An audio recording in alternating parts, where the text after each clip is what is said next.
Hello students, welcome back to my YouTube channel DS group of education.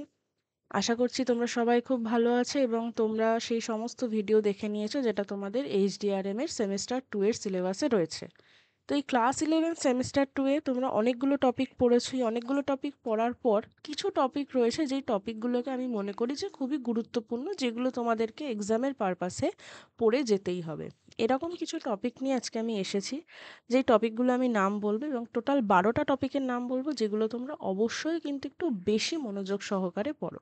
বাকিগুলো তো পড়বেই, but as well as তোমার এই 12টা টপিককেও আরেকটু গুরুত্ব দিয়ে পড়তে হবে। যেটা প্রথম টপিক রয়েছে সেটা হচ্ছে অপুষ্টির প্রকারভেদ।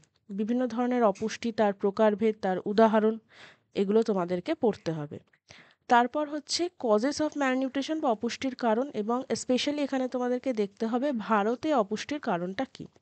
ডাইমেনশন অফ হেলথ, স্বাস্থ্যের যে কটা মাত্রা রয়েছে সে কটা মাত্রা খুব সুন্দরভাবে পড়ে যাবে। খাদ্য, পুষ্টি, স্বাস্থ্যের মধ্যে যে সম্পর্ক, সেই সম্পর্কটা তোমরা দেখে যাবে যখন পড়িয়েছিলাম, একটা ডায়াগ্রাম দিয়ে আমি বুঝিয়েছিলাম। খাদ্যে অতিরিক্ত পুষ্টির অভাবে খাদ্যে পুষ্টির ঘাটতি, প্রত্যেকটা যে উপাদান রয়েছে, নিউট্রিয়েন্টস রয়েছে, তাদের অভাব হলে কি অবস্থা হতে পারে। যেরকম বি কমপ্লেক্স ভিটামিনের ক্ষেত্রে কিন্তু অনেক ধরনের টাইপ রয়েছে, কার্বোহাইড্রেট, প্রোটিন, ফ্যাট। তো এগুলো অবশ্যই দেখে যাবে। মাতৃদুগ্ধের প্রয়োজনীয়তা কী, কেন মাতৃদুগ্ধ দেব, অনাক্রমতাজনিত যে বিষয়টা, পুষ্টিগত যে বিষয়টা, তার পয়েন্টসগুলো অবশ্যই ভালো করে দেখে যাবে। Breast feeding versus artificial feeding, এর যে তুলনামূলক আলোচনা, সেই তুলনামূলক আলোচনাটাও কিন্তু দেখে যাবে।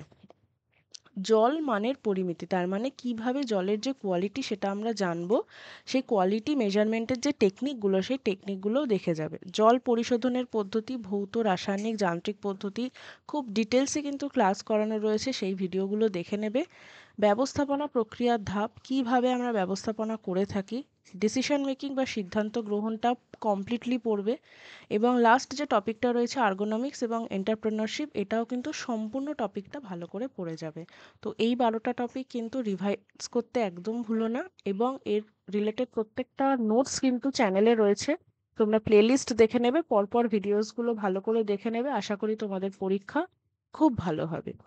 আবার আমাদের নেক্সট ক্লাসে দেখা হবে ক্লাস 12-এর সিলেবাস ডিসকাশনে। ততদিন ভালো থেকো এবং ভালো করে এক্সাম দিও। কোনো ডাউট থাকলে অবশ্যই কিন্তু কমেন্টে জিজ্ঞেস করো। Thank you for watching.